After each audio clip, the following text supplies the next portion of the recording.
Hello and welcome to this episode of Talking Shit with Heather. We have special guest MaryAnn Marks with LabSmarts. This lady is so stupid smart. Like you guys are in for a treat. And like what she does for a living, how this software will completely change the way that you look at traditional conventional blood work. Right?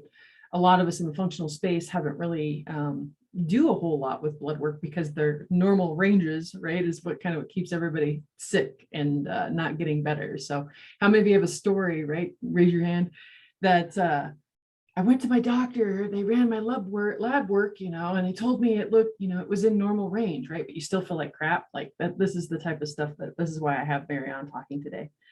But before we get there, I'm Heather Gray with Discovering Health and why talking shit. So the title is twofold, right? One of it's kind of a tongue-in-cheek. Sometimes I do have other practitioners on here and we will talk about shit. So far, my best episode to date is with the woman about coffee enemas, right? So we will talk about, coffee enemas, parasites, constipation. And then the other part of it is like in my story, we want to bring your shitstorm story, right?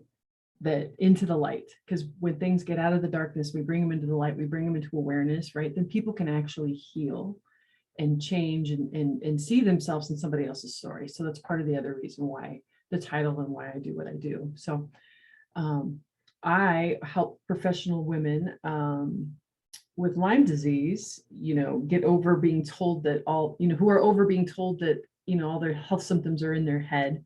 I help them to reduce chronic pain, address embarrassing gut issues, and conquer brain fog naturally so they can get back to having a productive, joy-filled life. I'm AKA Lyme Boss, and we're here talking shit with MaryAnn Marks from LabSmarts. So welcome, MaryAnn. Oh, welcome, Heather. Thank you for having me. Yeah, absolutely. Thanks for saying yes. I'm finding out that the title to my show might be a little on the controversial side. So thank you for being a brave soul and coming aboard. And Yeah, it makes sense to me. right. Love it. Awesome. So yeah, so tell us a little bit about yourself and why you do what you do. And I'll let you even, share your screen and we'll do a little walkthrough and Yeah, cool. All right. Well, let's see. I'm a techie person. I spent about 20 years in the tech industry, and one day I picked up this book about what doctors don't tell you about, and I was eating so bad. I was 50 pounds overweight, and I just started reading this book, and my eyes lit up, and my whole world just changed, and I started eating healthier, getting healthier. And then one day I'm like, I just have to leave this job and go get more education and go help and share my work, share what I've learned and help more people, because this is life changing. And it was just all about food. I was traveling all the time, eating out, drinking Mountain Dew and eating Snickers. Like it was crazy. So I just left my corporate job at Motorola Solutions. I used to live in Chicago. I was there for like 12 years, and I just left and went back to school. I went to Bowman College for nutrition consulting, and my favorite module there was blood chemistry. And they just touched on what a CBC means, what a CMP means. And I didn't, when you go to the doctor, they barely even show you that blood work. And if they do, you don't know what any of it means. And so I just got so fascinated with it. I started making my own spreadsheet and, going to all these different classes, and it just became my passion.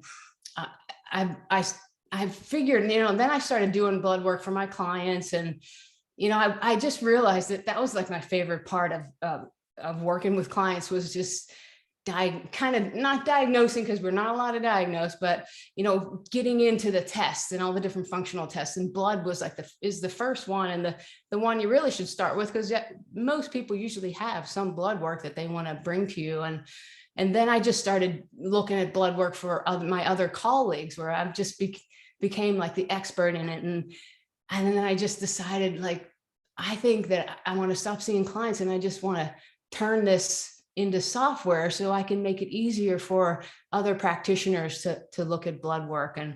And so, I just took my savings and just started hiring some developers, and doing this. So I do the patterns and I look at all the, I understand all the blood work, but then I'm not a coder, so I need help coding the software. But so this has been like a 4-year process creating this software, and I'm so excited that it's out there, but I just keep adding to it. But it's been a fun experience. It's been an absolute blast learning with you. Like, you and I just immediately really hit it off, I felt like, and just been like geeking out. And I'm loving, because for the longest time, I've been in FDN since 2013, but I really never did much with lab work because, like I said, there just wasn't a whole lot of tools, a whole lot of information. But like you, I like being a health detective, right? Because that's basically what you're saying. When you get into that blood work, right, you're looking for the patterns and you're looking for the red flags that really stick out to you. I remember getting blood work done to where traditional, Western medicine told me I wasn't anemic, but my ferritin was 14, to where when you get, with a functional folks, right, they're like, no, how are you I wasn't functioning with a ferritin of 14. Like, that is absolutely anemic. Right. Yeah. I mean, it's crazy that the ranges on that blood work are just so wide, and every year they keep getting wider as Americans keep getting sicker and sicker, and that's those ranges represent just the population, and so it doesn't represent optimal health. And there's this whole thing around functional blood chemistry analysis in our space of alternative health and integrative medicine, and that it's really it's really what you should be looking at to try to be more proactive in your health, to try to get those values in an optimal healthy range. And that's what I'm trying to do to help practitioners help their clients do that even faster, because it takes a little while to look at blood work and understand the different patterns and where the right values are. But I'm trying to make it easier for everybody to do that. Oh, absolutely. So stupid easy. Like, I'm getting ready. I did sign up for FDN too. And part of that is, blood chemistry. And so I'm excited to actually jump into that myself. But in the meanwhile, what an amazing tool to have, because most folks do have blood work, and a lot of their insurance will cover the blood work, right? So what an awesome tool that is covered, right? Because most of the stuff that I do is not covered by insurance. I'm not a licensed practitioner. A lot of the labs that I do run, the insurance wouldn't approve, kind of thing to begin with. So how awesome that we can get all this beautiful information from something that hopefully their insurance is already paying for, right? Yeah. I mean, so a lot of times though, the conventional doctors out there aren't ordering all of the right tests that you really need, especially around anemia, and you really need that iron panel to really help pinpoint the root causes of that anemia. And sometimes your clients can work with a willing doctor who, you may say, can you ask your doctor to order these? And sometimes they will. But otherwise, we still have the ability to order other tests, other blood work for them if they want. I'm still shocked. One of my last clients, I'm like, I want an advanced thyroid panel. Like, that should be freaking standard on everybody. Like, I don't understand. And a lot of times doctors are running like 1 or 2 markers, at all. And I gave him a whole, this is what I want ran, please ask your doctor. And they came back with just the one thing. Just the TSH.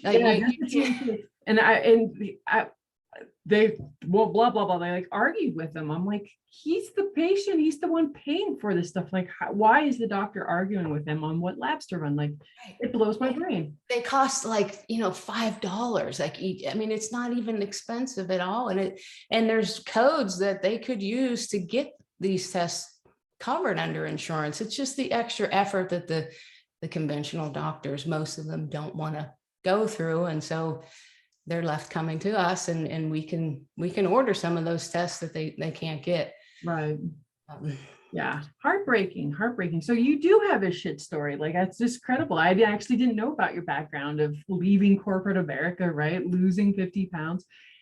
When I traveled to Connecticut last month for a Lyme conference, it was so stupid hard to eat right on the road. Like, I couldn't get over how hard it was for me to find anything alive, let alone organic, right? Like, it's mind-blowing. And I have to tell my really chronically sick patients that are clients that you know, if you really want to get better, you're going to have to kind of look at maybe a whole lifestyle change, right? Yeah. And then when you travel, like, you know, I bring my little can of sardines or my little packet of wild caught salmon or like 100% grass-fed beef jerky or, you know, whatever, you know, you have to start bringing your own stuff because it is really hard to find good food out there. Oh, absolutely. Absolutely. So yeah, well, kudos to you for. Oh, thank you. I'm excited. I mean, if you want me to show you a little Yeah, around the absolutely. software. Jump in. Okay, cool. Let me share my screen. I still had to laugh when I didn't know how to quite put in what I was putting in. You know, I put in the values wrong, and there was that whole section of mine that was just like off the chart red. It was like, oh, MaryAnn, what's happening? Am I dying?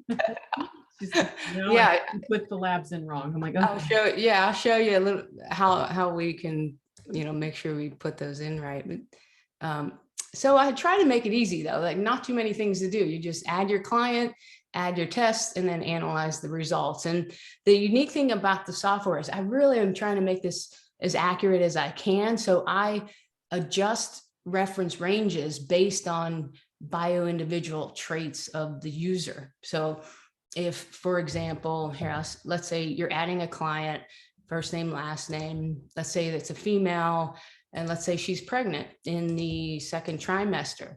Well, there are different reference ranges for certain blood markers, such as the red blood cell related markers that are in a pregnant woman that are lower than a non-pregnant woman. And so there's to make the analysis more accurate based on these attributes, we'll adjust the reference ranges so they're the right ranges so you can analyze the results appropriately. I adjust different reference ranges based on the date of birth, the age group. There's certain markers that are different, like in African Americans, they make more lipoprotein, they have more lipids than white. So I adjust reference ranges upward to account for that. All sorts of different adjustments that I can make. This is another cool one. Elevation. So people who are living in high elevation cities like Denver or Bend, Oregon, when they're living at a higher elevation, the barometric pressure up at that higher elevation is less. So that means the oxygen molecules are spread out. And so every breath that they take, they're breathing in less oxygen. And so the body overcompensates by creating more red blood cells to try to pick up more oxygen. So people who live in those higher elevations, they are making more red blood cells than somebody living at sea level. So you don't want to analyze their results with ranges for a person living at sea level. There are studies out there that show that you should increment those values to analyze them properly. So we adjust for elevation. There's certain things that we adjust for cigarette smoking and alcohol drinking. There's some vitamins that are depleted with excessive alcohol drinking. So then when you add your client, they'll come to this table here. And this is just my test system. Let me see. So you would just click on this button and then you add the test results. You put the collection date, and then so it's organized in the way that the report is from the lab, grouped by panels. And the two most common panels that most conventional practitioner doctors order are the CBC and the CMP. And there's a lot of things, and as you go through and add the values, there are a lot of calculations that I automatically do to make this entry process go faster. Let's say like red blood cells, hemoglobin, and hematocrit, I auto calculate the indices. And what you were talking about earlier, there's on the CBC, on the blood, from the lab, you get the differentials. Those are the white blood cell differentials. And these are the 5 types of white blood cells, and they add up to this total number of white blood cells on the CBC. And so if you would see them on the report as a percentage, those percentages would add up to 100. And then, or if you've seen them on the report as absolutes, there's 2 different units that you may see. And if you put those in, those would also add up to the same value as the white blood cell value. Anyway, if you enter those, I only have you enter one, and then I can calculate the other. So then there's the CMP. the glucose and the kidney markers, electrolytes, protein markers, liver markers. And you can see here, this is the, this value in here is just it represents the mean for that range for that particular client. And you could see how I adjust ranges. So let's just say I picked a male, see how these ranges are different. So it's accurate based on the attributes of that client. There's no other software that's doing that. And I wanted to try to make it as accurate as possible. So we have the lipid panel. That's a third one that the conventional doctors usually order.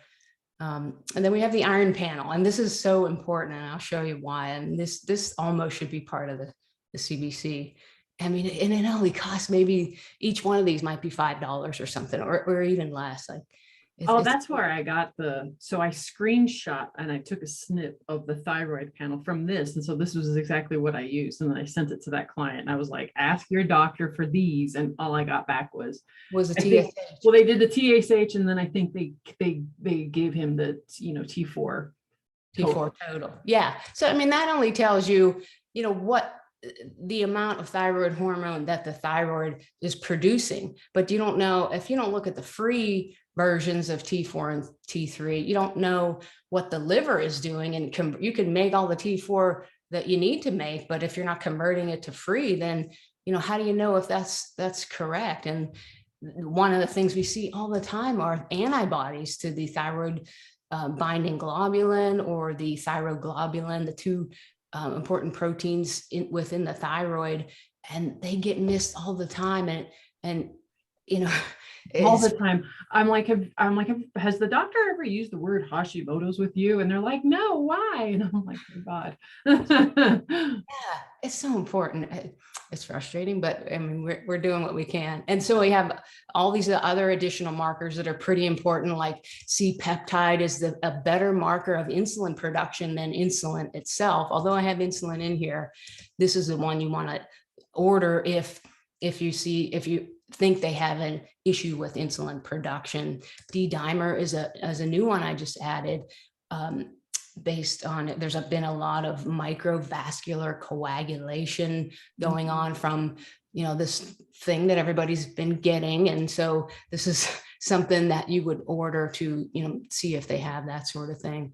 And then these don't fall into a panel, so I just list them in alphabetical order. I have about 108 different, but there's still more that I want to add. I'm missing like zinc, RBC, and I'm working on folate, and there's other vitamins and nutrients that I'm going to be adding. And then this other cool one that I recently added is the sex hormone panel, and I adjust reference ranges based on the menstrual phase for that woman. If we select her as premenopause, and you could see how, like, if I select follicular, some of those values change, or ovulation, some of those values change. And I'm doing this around hormone markers, but I'm doing more research and finding that there's other markers that are different based on the hormone cycle. Like erythrocyte sedimentation rate is the rate of which the red blood cells settle, and they use that to indicate inflammation. And in the menstrual phase of the menstrual cycle, when they're actually shedding blood, that's an inflammatory process. So inflammation markers will increase during that time. So I'm trying to figure out if it's ideal to really give blood during the menstrual part of the cycle there. And it all depends what you're trying to measure. If you're really looking at progesterone, you may want to ask them to get their blood drawn at the peak, like a day 21, or there's certain areas of interest. It depends on when you should get the blood drawn. So anyway, when you add all those markers in there, whatever you have, you save it. And then the cool part is that I analyze it for you. So let me go and show you.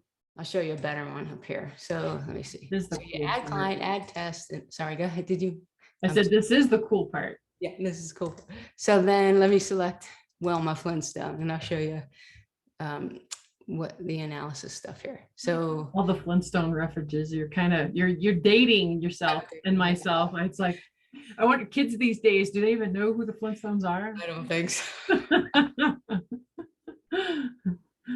So you click that button here. This is the analyze button, and it pops you down to the analysis section. And I capture the client information at the time of the test. So then I use the age to figure out the correct reference ranges to use. So then if, like, let's say next year you add a test for that same client, it would be age 28, and we may adjust ranges differently. But the first section, and so what I also wanted to do, so I made the software for my holistic nutrition and alternative practitioners who are non-licensed. So we're not allowed to diagnose, like we were saying. So I don't use any diagnostic terms in here, so we don't get in trouble for diagnosing. So in this section, when you analyze red blood cells, I mean, in diagnostic terms, it's anemia. But I don't say anemia, I would say the body system process that might be, suboptimal. So anemia is blood oxygen,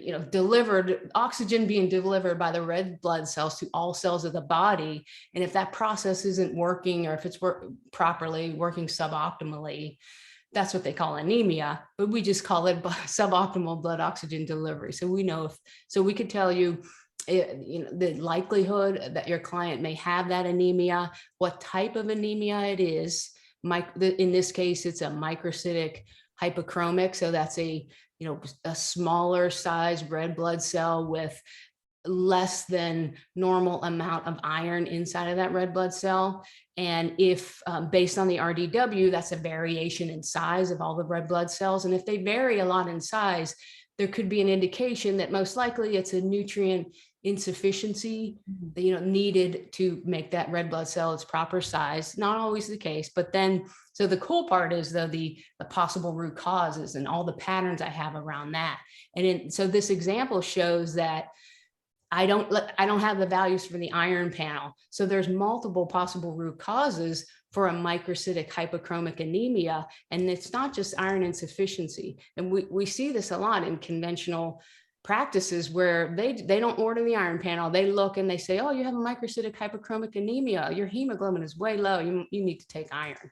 That's not always the case. And that could be damaging to the client if they take iron when they really shouldn't need iron. And so in this example here, I'll do another example where it's the same values, but this time I have an iron panel. And so the cool thing of the software is it narrows down the possible root causes based on other markers. So now that we have the iron panel, it's all the same values, except the pattern in the iron for the iron panel indicates that it's not an iron deficiency, insufficiency.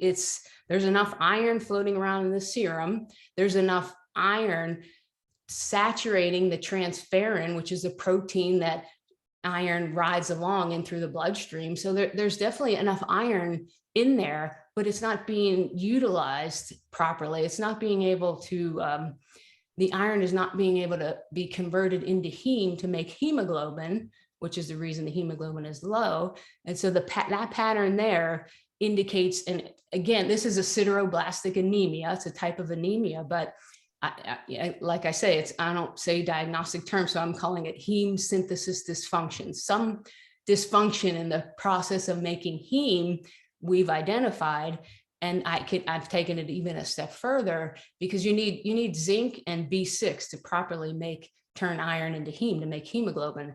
And there are two liver enzymes, they're AST and ALT, and they're B6 dependent enzymes. And if those are low, that can be an indication that there is a B6 deficiency. So you don't have to remember all that stuff. I've automated so I can help you figure out quickly what the possible root cause of your client's anemia is. So then you can go dig further in, or then, maybe recommend a heavy dose of B6 for a while.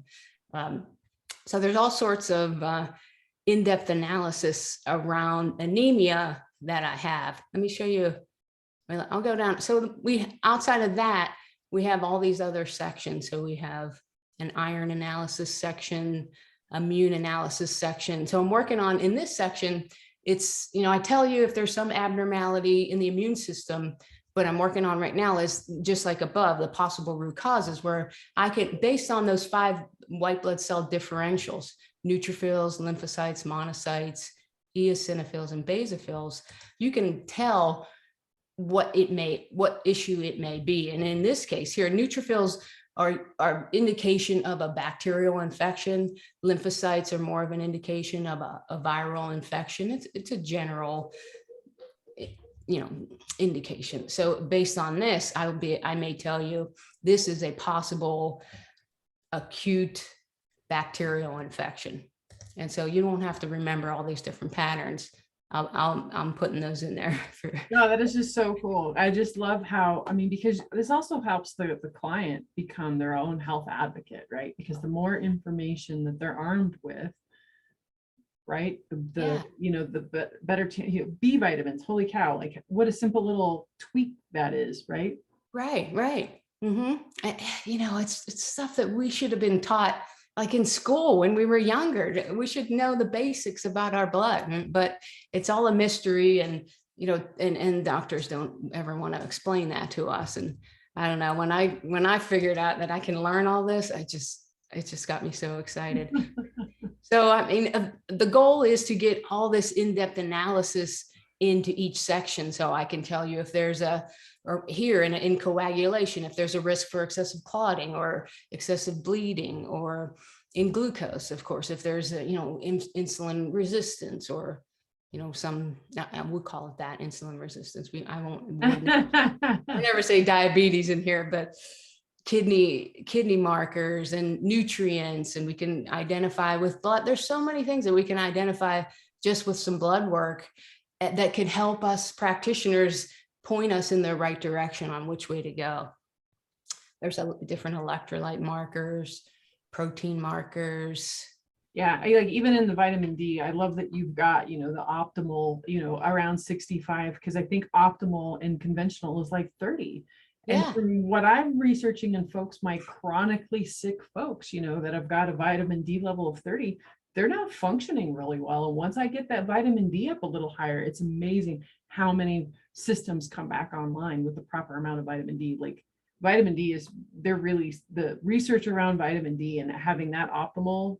Yeah, you're right. Thanks for bringing that up, because that's what I didn't even mention, like the different optimal ranges. So within here, you can click on this little button. It'll take you to that point for that marker in the bibliography to show you where I came up with all the different ranges and the different studies that I used to come up with those ranges.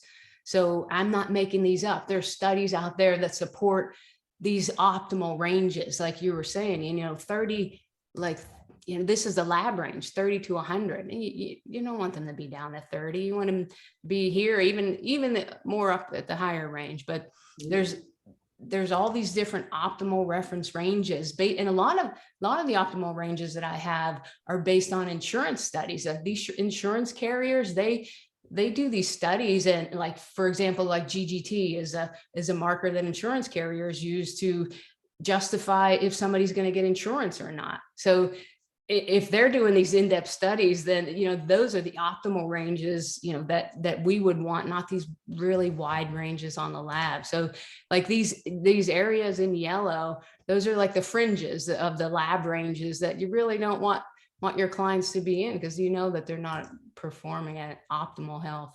For sure. Yeah, let me see what else. Electrolytes and proteins and liver and lipids, and I got to add some more in here because there's really more that you can do around lipids and looking at the particle size, how many LDLs you have, how big they are. That makes a huge difference on if there really is a concern with cholesterol, and you don't want the cholesterol to be too low. There's people always pushing out there, take the statins, get it down really low, and you need cholesterol for so many things. It is the foundation for your hormones. And I work with so many women. They're like, my sex drive is gone. Well, what are you eating? A low-fat diet, and I'm on statins. And I'm like, well, no wonder your sex drive is gone. Yeah. And their cholesterol is like 150. And it's horrible. So, wow, this has been absolutely amazing. And we're getting close to time here. All right. So do you have anything that you're kind of promoting right now? So obviously there's two sides to this. So if it's just a regular lay person who wants to get their lab work, plugged in, give me a holler, because I have a subscription with you guys and I can get that looked at. But if you're a practitioner and want to learn more about this, what do you have going on right now? Yeah, I mean, I have it set up where anybody can create a free trial. You come here to or you click this free trial demo, or come here and you could see that there's a free 30-day trial. You get 3 tests. I hold so you can export that analysis to a PDF, and then, oh, real quick, I'll show you this real cool feature where we also have this comparison table where you can compare the client's values over time. And this is the current test, and this is a previous, and I compare the two and tell you if they're trending in the right direction. So, Oh, that's awesome. yeah, and so you could save this to Thumbs up, PDF. thumbs down. Yeah, I could have did a happy face or a sad face, but you could save this to PDF and share that with your client, or that analysis that we looked at, you can share all those pretty graphs with your client. They love that because they love seeing their values, really make sense. Just having that in that chart, that color coded chart is really nice. Right. So you can just try it out. You can sign up for like a one-on-one demo with me for free. I'll just sit down with you over Zoom and show you how to use the software and help you out. I love helping, my users always call me up and say, can you help me with the analysis of this test? And I love doing that stuff. So I'm always there to help anybody with any questions on the patterns or anything. But after you try it out, if you like it, you come back here, and there's just a monthly 5 tests or unlimited, or a yearly, you get 2 months free. Oh, and that's, I mean, that price is just absolutely incredible. Like, I know. I'm having a blast plugging things in, and I found out on my husband's last lab results that his ALT is really high, which is an indicator of fatty liver. And his uric acid was really high, which is another indicator for inflammation. And so, he's lost 65 pounds in the past year and a half because I've cleaned up his diet. But it's just showing that it takes a little longer, right? Sometimes to clean up many years of a sad diet. But I'm excited because we've kind of supercharged him in a few areas. But I'm excited to redo his lab work in 3 months and then, have that comparison. And if you do, then you can tell the person, well, look, the hard work that you're doing is moving the needle. Like, it's in the blood, right? It's not going to lie. Right. That's really good evidence to show that your recommendations and the hard work that they're putting in is paying off. Yeah, absolutely. Thank you so much again for taking the time out, MaryAnn, to come and talk with us today. You're welcome, Heather. Thank you for having me. It's been great. Absolutely. Awesome. Well, you all have a healthy day and stay tuned. All right.